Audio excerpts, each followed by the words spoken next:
heard of the Amir Locke Story? I haven't. When I got a glimpse of the new documentary trailer by filmmaker and producer Andrew Tyler, I thought, wow, another young black man taken too soon.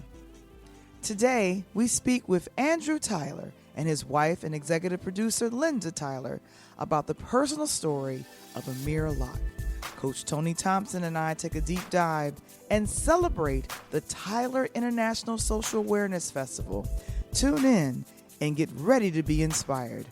I'm Val the Voice Johnson, and this is Interludes.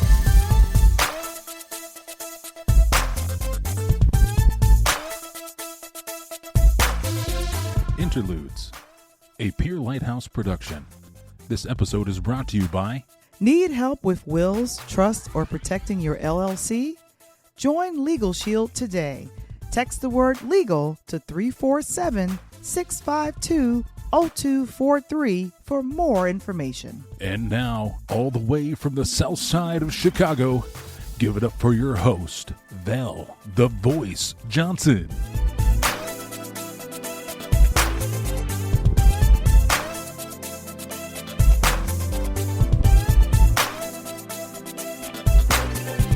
I am very excited to bring on a very talented filmmaker as well as a film festival creator here in the Chicagoland area. I don't know if you've heard of the Amir Locke story of what happened with him. There was no-knock warrants that happened in Minnesota. And in February of 2022, this young man unfortunately lost his life due to a very aggressive Minneapolis police person. And we are going to have the filmmaker that's going to be talking about that. And then also he's going to be talking about his film based on the Amir Locke story. And so I'm going to go ahead and show I want to call it a trailer that he worked on. And I'll go ahead and we'll talk on the other side of it. Here we go, guys. The Department of Justice has concluded that there is reasonable cause to believe that the Minneapolis Police Department and the City of Minneapolis engaged in a pattern or practice of conduct that violates the First and Fourth Amendments of the United States Constitution. Lieutenant said this is the first no-knock warrant in St. Paul's executed this year. Is that true? They fought us they would not let us do a no-knock. Minneapolis knew that they never should have been executing them in the first place. This affects everyone around this country. On the ground! On the ground! On the ground! Please search warrant! Please search warrant! How could you go home and kiss your baby after you took mine? And what we see here is modern day lynching. It is the social and the political control of Black Americans. This is bleeding into our youth. As early as Emmett Till and as recent as Amir Locke, white men are killing and young Black lives are still dying. One shot I'm going down, okay? On 7? So is this St. Paul's case? Oh yeah. So this is St. Paul's deal? Except we shot. No-knock warrant. No necessity of knocking. No necessity of warning someone that the cops are coming in. Disrespecting the fact that why wouldn't we if we held a firearm? Wield that firearm when you're coming in my front door and you have not announced who you are. Amir Locke, say my baby's name! The thing that irks me the most is that these policies have been able to be carried out for so long. My name's Brianne Curran. I'm a representative in the state of Minnesota, and we're here today to ban no-knock warrants because we know it's the right thing to do and it'll save lives. I feel as though this bill is legislating to the exception. This bill is legislating to the headlines. This bill is rooted in emotion, and it is not rooted in outcomes. He never should have been called a suspect. And I pulled out of my pocket, I said, all it will take is a stroke of the pen to change Minnesota. There have only been 8 days in 2022 where the police did not kill someone. Those thugs executed my baby boy, beautiful baby boy, in less than 9 seconds. Ladies and gentlemen, we're going to go ahead and bring on Andrew Tyler and his beautiful wife, Linda. How you guys doing on today? You are muted, so we can't hear you.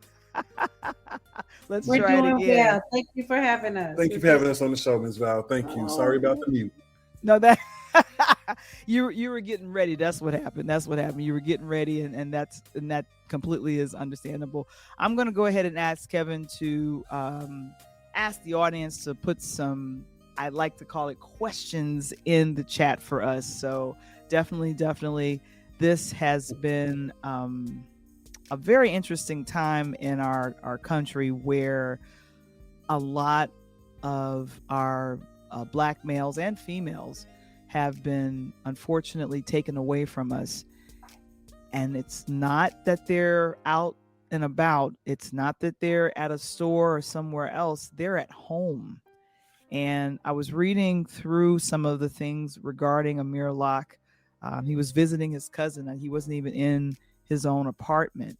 And I think he reached for a gun, and then one of the gentlemen, the police officer, shot him 3 times, and these shots fatally killed him. Here's the thing, Andrew, because what I want to say is that last year, the Tylermann Film Festival was very diverse. Definitely got a chance to see you in your element, but this is different. This is the Tylermann Social Awareness Film Festival.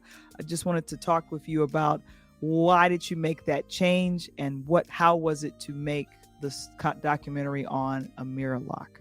Well, actually, it's the Tylermann International Social Awareness Film Festival. International. And the rationale and reason behind it is that we're receiving films from all over the globe. I'm receiving films that are from Iran, Iraq, Australia, and these are sensitive films, whistleblower films. I received a film last year, if some of the people were there, it was called 9 Wives, and it dealt with the alleged 26 children of the Honorable Elijah Muhammad. I'm getting films that people are getting threatened on.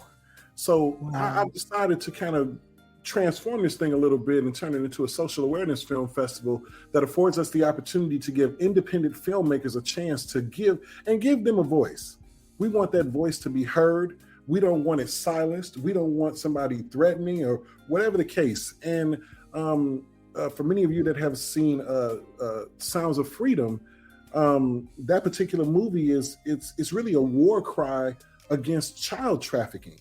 And thank God for it, because it gave an awareness of what was going on really in the whole Bezos case and all that kind of stuff that was going on his island. So we need to know about these things, and we need outlets that are willing to put that stuff out there. So I decided to change it up a little bit, call it an International Social Awareness Film Festival that affords filmmakers an opportunity to have a platform. Yeah. And Linda, you've been sharing this journey with Andrew for the last 5 years. And I've heard that you're also the executive producer on this documentary. What did it take for you and your family to kind of, embrace this film, and why was it important for Andrew to do this, and in your support of doing this film? How was that for you? So Andrew, as a filmmaker, wanted to do a movie, and I pushed for the documentary, because when we got the call on 2/2/22 that Amir was murdered, the initial narrative was that it was as if he was crouched down behind the door and he just pulled the gun on the officers. And I was perplexed, because I know my nephew. Now, there's some nephews I know that I'm like, okay, I that's probably right. But for him, I was like, no, I couldn't reconcile that, and I was struggling with it. And I had a niece who kept telling me, you need to hurry up and get here. It doesn't look good what they're putting in the news and everything. And my one question to her was, what do you believe? Because you first cousin. So what do you believe? I don't care what the news say, but what do you believe? And what I asked as a filmmaker, he carries his camera. I said, are you bringing your camera up to Minnesota? And he said, yes, absolutely. And so we just chronicled every single thing, because here we are as a family thrust into a world that we didn't ask for, wasn't prepared for, and didn't know how to respond to. So the point of the camera was to record everything. So like when you find out you got cancer, you can go back and actually hear what they actually said, so you can know how to deal with it. Because when you first hear it, you don't retain anything. And he had gathered so much footage, because we were in marches, we were thrust in these panel discussions. And that's why I wanted to do the documentary. But we held all the footage because we just knew Keith Ellis, the Attorney General, would file charges. And when he didn't, my sister, we were actually at the NAN convention in New York. And my sister was really upset. She was about to go on stage because Amir is my sister's son. And I looked at her and I said, don't worry. I said, because we'll tell the story. As a filmmaker, in my background, I got a BJ. And as a journalist, I said, we'll put the story out there because we're in a social media world. I said, we'll tell Amir's story. We don't have to wait and get permission for them because we have all the footage and we'll tell the truth. And so this was a personal story to you both. This is your It's very personal. It's an Very accurate personal. account of what took place in Amir's case. It's more than personal for me. I had to review 56 body cams and the sound that came along with those body cams. And what I saw was, it was horrific. It was telling. And for the Attorney General of Minnesota not to bring charges, along with the Hennepin County State's attorney not to bring charges, they sat on TV together and said they were not going to bring charges because the officer claimed he feared for his life and that he didn't have enough evidence to go off of. That's troublesome to my wife and I. And it just didn't sit well with me because I had already seen the body cam footage and I knew for a fact that they could bring charges. Right. We were dealing with illegal chokeholds. We were dealing with no knock. We were dealing with a lack of de-escalation, kicking of a couch, and 3 seconds later shooting someone dead and not even saying drop the weapon. So Amir would sleep on the couch and he had the gun next to him. He was licensed to carry. So it's like you sleep on the couch, you're at your cousin's crib, you ain't got nowhere to put it. You put it next to you because you don't want nobody touching it. They come in, kick the couch, he's shot. They yelling and screaming, and our attorney says it's being unaware. In the military, they at least give you a minimum. I believe it was 30 seconds. It was like a minimum of 30 seconds to gather your thoughts when they come in yelling and screaming and banging on pots. I'm like, get out the bed now, drop and roll. So in the military, if they do that, why can't the officer? And this is where the dilemma comes in for me because he didn't have a chance. He did not have a chance. So, and Val, I just want to say something. You say it's personal. It's very personal. Oh, hell yeah. But because before we became parents, we were aunts and uncles. Right. And Amir, I'm Karen, my sister and I'm the last of 10. She's number 9, I'm number 10. So I'm the baby of the family. And Amir, we were there when he was born. Yes. I cut his umbilical cord. So that was like my son. That's why I said there's some nephews or nieces. If you tell me something, I'm like, yeah, they probably did it. But this one, he didn't have a record. He didn't have a criminal record. They looked. They did over 200 searches because they was trying to find something to justify the kill. And they couldn't find anything. So then they tried to equate it to the warrant. And they just kept trying and trying. And my one message to them when we held a press conference is I said, as a journalist, I will demand that y'all tell the truth. I'm not going to sit by and allow y'all to just put his scandalize his name. Yes. I'm not going to allow you to make false pretenses of what he did when he didn't do it. And when you see the movie, you'll fully understand what I'm talking about. Because it actually shows just how they lie and the cover up. And it's not just the cops, it is the whole system. It from the coroner's office to when they go and do the reports to every single thing. The system comes together to cover up the murder of our Black and brown young men and women. And frankly, time out is for it. And so Mark had a question that I want to address. He said, how often are these no knocks? They're often for Black and brown people.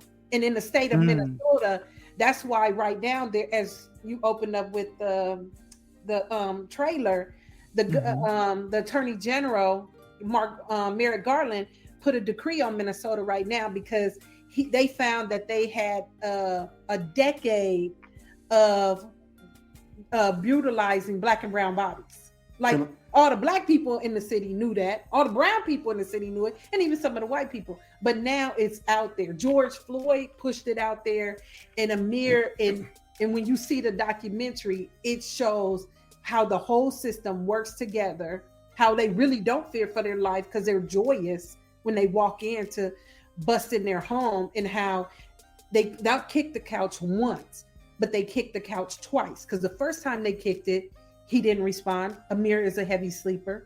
The second time they kicked it, he just reached for his gun. But they only showed the gun initially. They didn't show how he was trained to put his hand on the gun, not on the trigger, because you assess the situation before you actually engage. He was trained, and he showed his training in the videos that we have, but not in what the news people put out. There was a dissent decree, Ms. Val. I'm sorry. The dissent decree that she's referring to.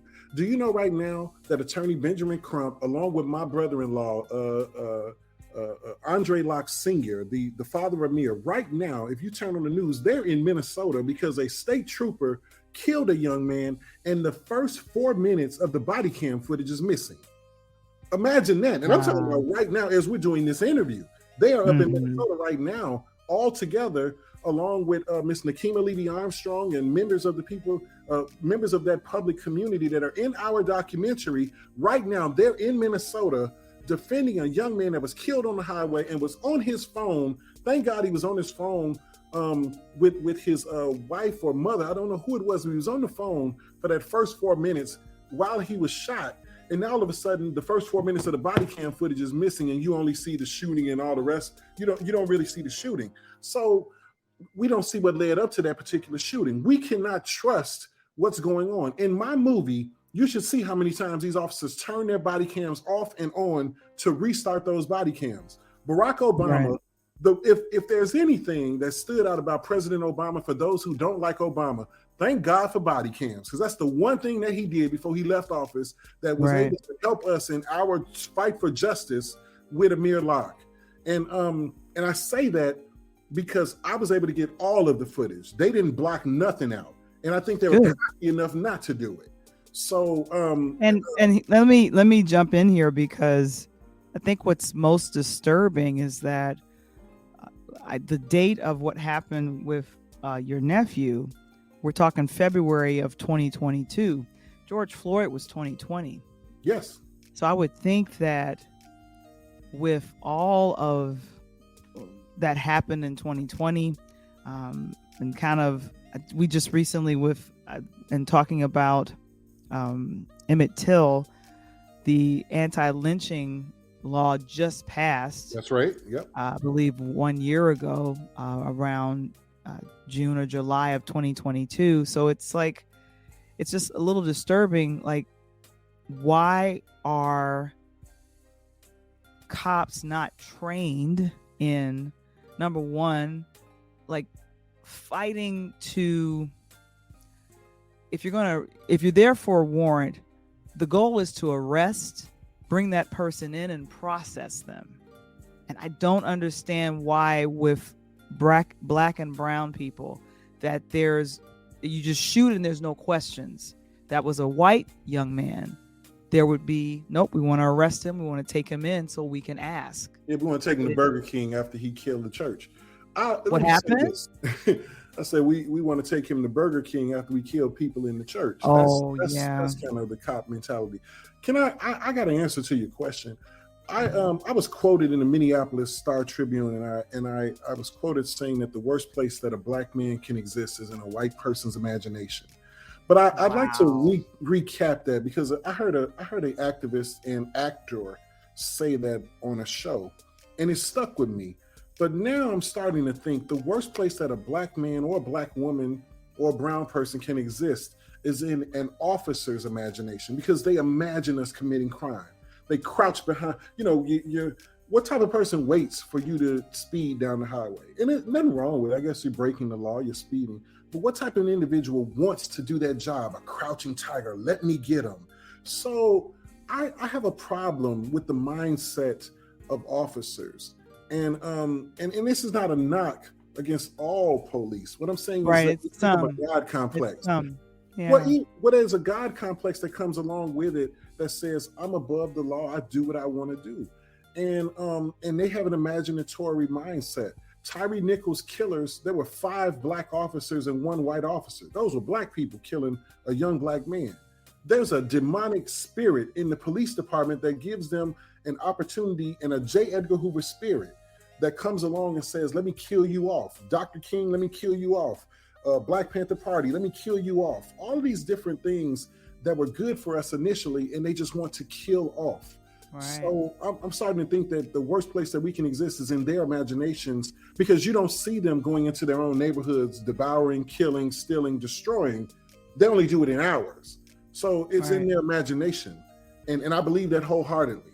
I really do. So I believe that's why they do what they do to us. I want to say really quick before I forget, we're at the Tivoli. We're going to be at the Tivoli this Friday, because I know one of our posters said that we were at the Regal. The Regal filed bankrupt, shut down, and believe it or not, we didn't even have a building until this week. Last week we didn't have a theater because they filed bankruptcy. So we'll be at the Tivoli in Downers Grove and on August 4th.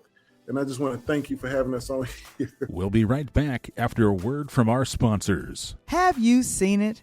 It's entertainment reviews, fabulous interviews, and sports you can use.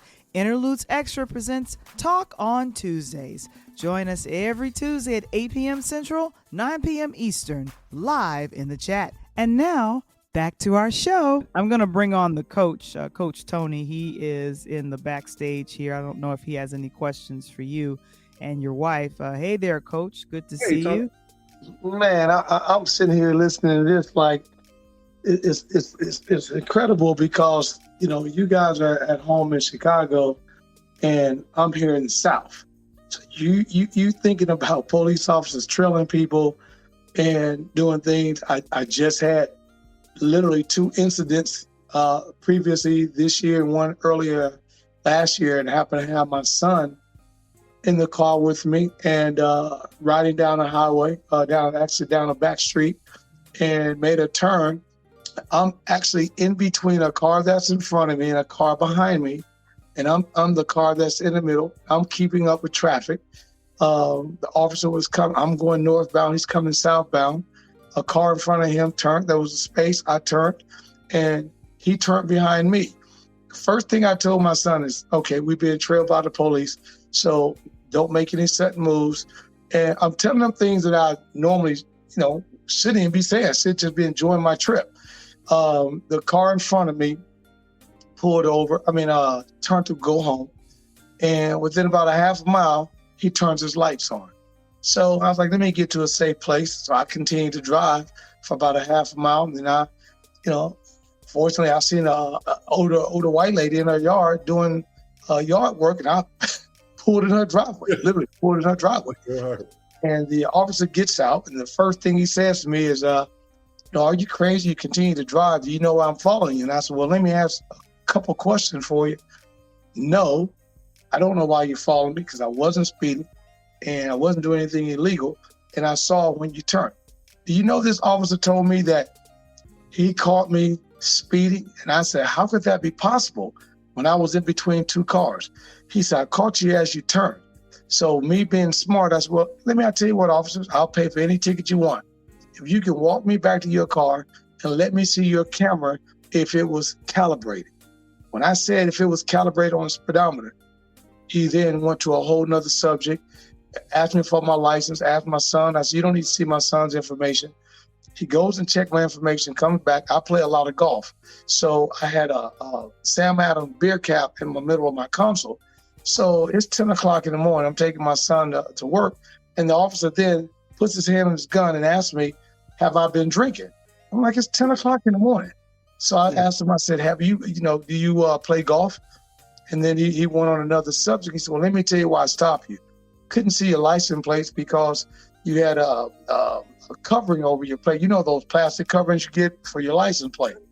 So I said, well, that's funny. If you got a few minutes, I'd like to go down to the DMV because I want to file a lawsuit. He said, why is that? I said, because I brought it from the DMV. And if the DMV is selling license plate covers so that you guys as police officers can pull us over, then I got a major lawsuit. And at that point, he's like, you know something? Here's the license. You have a good day. Great. So when I hear stories like the one that you guys are about to show America, it makes me cringe because, as you said, right now, while you guys are doing this show, there's another officer in Minnesota just completely did the same thing. No different than it just happened here in Tennessee and Memphis 2 weeks ago. And it's, and we always continue to say, when is it going to stop? And that's my question. When is it going to stop? I don't think it does. You know what? My husband and I talk about this. When you talk about the spirit, I'm a spiritual person, and I don't think it's going to stop because it's been going on since Jesus. Jesus was killed by officers of his day. So I honestly don't think that it's ever going to stop because, as my husband also said, there is a spirit. And I know people say, well, I have family members that are police officers. They're good. But let me tell you something. You have a family member, but you don't know how that family member is on the job. You don't know how they treat people on the job. And it's different. So they put on a spirit. And even Beyonce says when she gets on stage, she becomes Sasha. That's a different spirit. So there comes a time when people have certain jobs, certain occupations where they change into something they once were not. And that's what happened with police. And so, even with us putting out these body cams, everybody's like worried because it's never been done. For police, literally, you see them kill my nephew. You see that they shot him 5 times. 5, not 3. Not 3.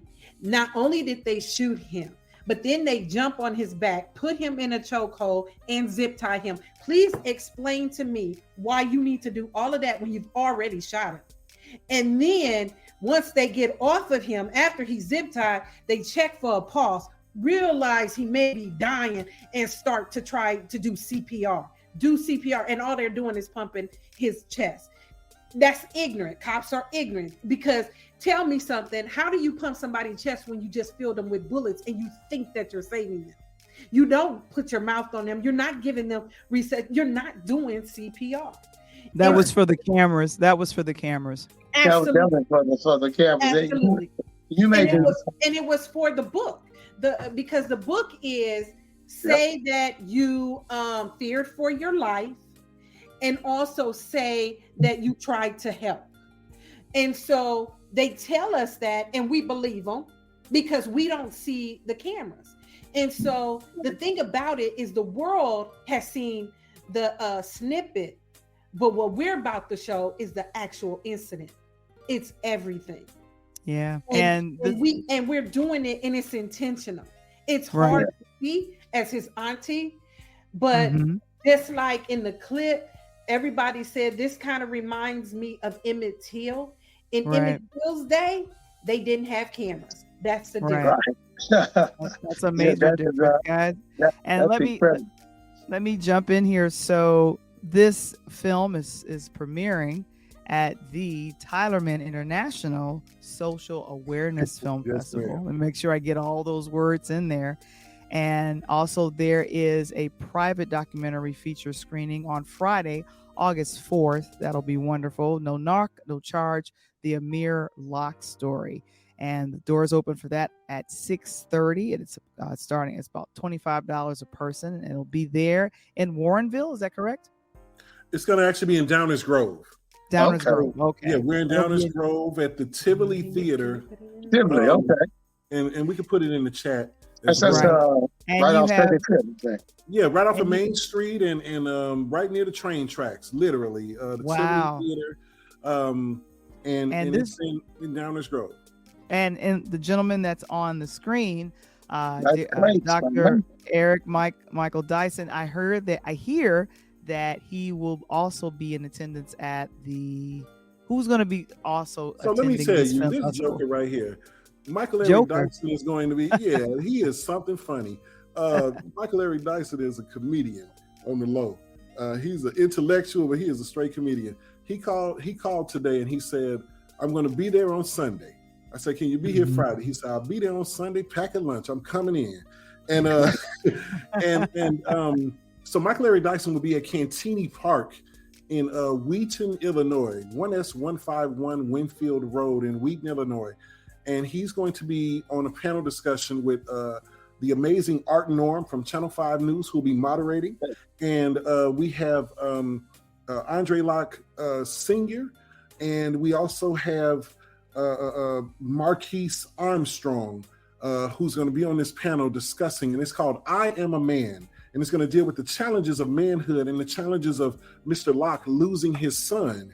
And all of these parents, you see a lot of the mothers crying on TV, and you see mothers of the movement that have lost their sons, but you very seldom see these fathers. And that's what we're going to tap into. And we're going to talk to the fathers and the emotion that comes along with it in losing a child and losing their son and turning that grief into action.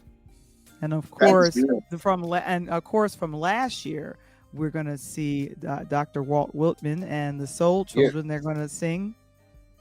They're going to do our Negro national anthem, Lift Every Voice, and then they're going to get into some amazing music. That's on Friday. That's on Friday, featuring Jason Warrior. Actually, is going to be coming out with them from The Voice, and you've seen him on 4 and all the rest of it, and he's going to come out with them and sing unto the glory of God, and they're going to minister to us along with Pastor Darius Brooks. He'll be there as well.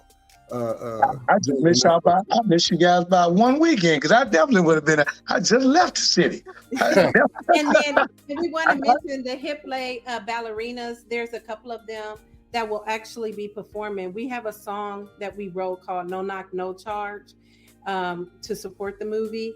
And so they're going to perform it that night. So all of that is taking place on Friday night. I want to mention another panel because there's several mothers that are actually coming in. So Valerie Bell is coming in. That's Sean Bell's mother out of New York. Alyssa Finley, Botham's sister, is coming in. Botham John's sister. And Michelle Kenny is coming in. Her son was Anton Rose. He was killed by police in Pittsburgh. And then Karen will be there. And mother of Amir Locke, of course, and Tashira Garraway, her fiance. So they're doing. So there's a women's panel on Saturday, and that's from Grief to Action, and it's what these mothers have done since their children were murdered or executed by a police officer. I just want to say one last thing before you guys get out of here, and that is what your wife mentioned a moment ago. That is 100% correct. I'm sitting up here trying to think. I can't think of the movie. It was a movie, the one that Common played a police officer, and the young lady, his niece, they were rappers at a house party, and the police stopped them. It happened to have been in Minnesota. It's funny. The police stopped them, and the kid gets out of the car, kind of got smart with the police officer. Officer asked him to get out. He was reaching back in the car. I know what you're talking about because I have the book downstairs. Yeah, to get his hair brushed. And the kid, when he turned around with brushing his hair, police officer shot him 7 times and killed him. And then they had this big movement. Well, Common, who was a black guy in the movie, who is the yes, the uncle of the niece, and she sat him at the living room table one morning. She says, "You know, if you were making that same stop, what would you have done?" And he's like, "The same thing." And he said, what about the movie? He said, then he called himself describing, well, he didn't put his hands up. Well, he wanted to do this, he wanted to do that. And he went on all these scenarios. Then she was like, wow. Then she said, let me ask you a question. If you were in the suburb and you'd have done it in a rich, affluent white neighborhood, would it went the same way? And he said, absolutely not. So that when you just said that, it just made me think about that moment in that movie. Can I share something with you guys really quick? I asked the gentleman that was in the military, what would he have done after I showed him the trailer? And do you know, he looked at me and he said he would have done the exact same thing that the officer did. He said, I would have done the exact same thing. And the reason he said it was because I have to make it home to my family. And I said, well, you would have been just as wrong as the officer. And what he said to me was really chilling. He said, well, we would have settled that out in court. And I thought about that. He said, we would have settled it out in court, what I would have done. He said, because had I even saw the gun, I would have shot. And yeah, but my question is, what happened to the 80s? What happened to the 80s when police officers, I'm a Chicago guy, true and been in, hung out in the streets, did a lot of things back in the day. And we used to run around because I DJ'd and stuff like that. But what happened back in the day, at least the mob ran the city back in late 70s, early 80s in Chicago. The Cabrini Green and the low end was there. And the officers shot below the belt.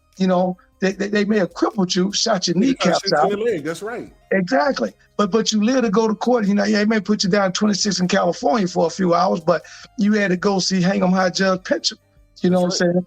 And you end up having to tell that story. Now, I was talking to someone recently, and they said the police officers are not trained like that no more. They're trained they are trained like that. They're trained to kill. They're trained to kill you. They're trained to kill your son. They're trained to kill my husband or anybody else that looks like us that has our melon, because they can restrain themselves when it comes to white people. A white man can shoot up a place, walk out with a gun, have the gun in his hand, and they won't do anything to him. It just happened in Memphis. It happened in Memphis yesterday. The guy went to the school to shoot the school up in Memphis. If you guys haven't seen it, because he in on the night, he walked in with a pistol. They had the school locked down. He couldn't get in. He went to the parking lot. He shot the administration's office up front window, got in his car. They took the photo of the truck and the man, called the Memphis Police Department. They cut him off about 1.5 miles down the street at an intersection. He got out with the gun. They shot him in the leg. Shot him in the chest. He's in the hospital. Only took 1 bullet. Yeah. So that is a very extremely disturbing. And Mark asked very quickly, how much is that support of their own playing into the conversation? Are we seeing enough Black officers giving pushback to the racist cops? No, we're not. I don't think we are. Because there is the blue wall. That's right. So it's not the black wall, it's the blue wall. And there's a movie out about that called Black and Blue. Yep, and in that movie, Tyrese is in it, and they show that, look, you're one of us now. You can't think like them. See, that's what I'm saying. It's a spirit.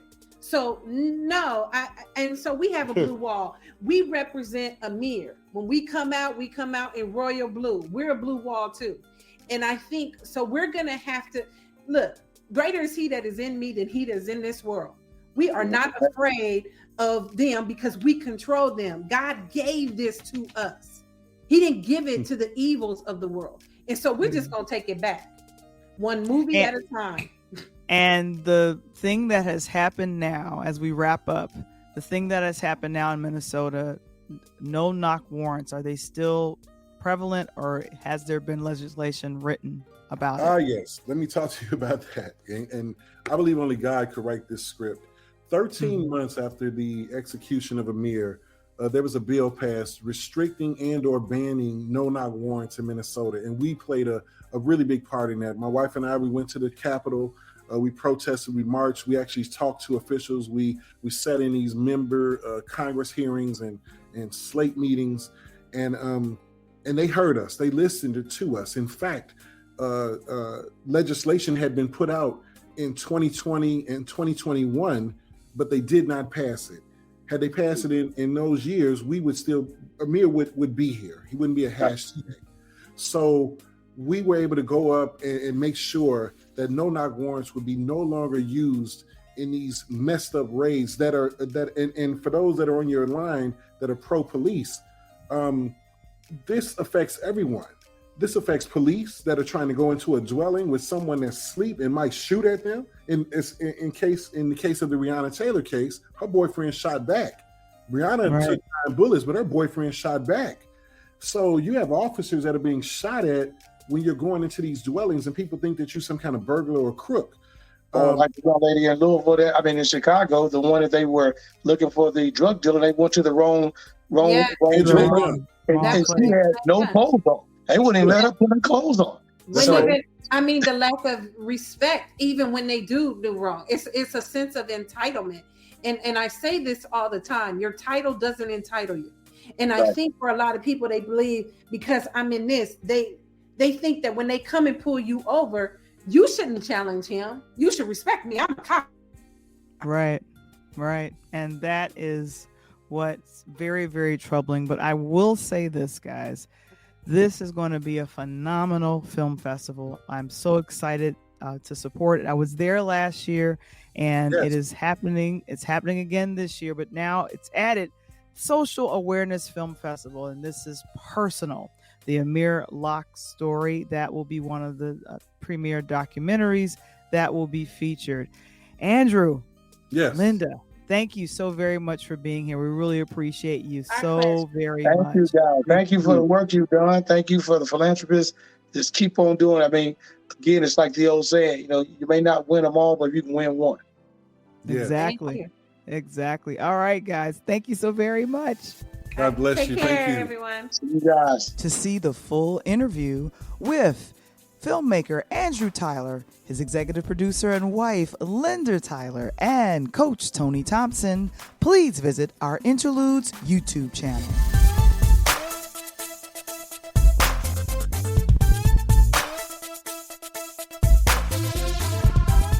Interludes. Original concept by Valerie Johnson. Produced by Valerie Johnson. Original intro and outro music produced by Kendall Nesbitt. Interludes, a Peer Lighthouse production. This episode is brought to you by... Need help with wills, trust, or protecting your LLC? Join Legal Shield today. For more information regarding legal protection or to join our worldwide sales team, text the word LEGAL to 347-652-0243. Become a future sponsor or advertiser on our podcasting platform by visiting our website today. To subscribe to our YouTube channel or join Interludes Facebook group, visit the website linktree/peerlightmedia. That's linktr.ee/peerlightmedia.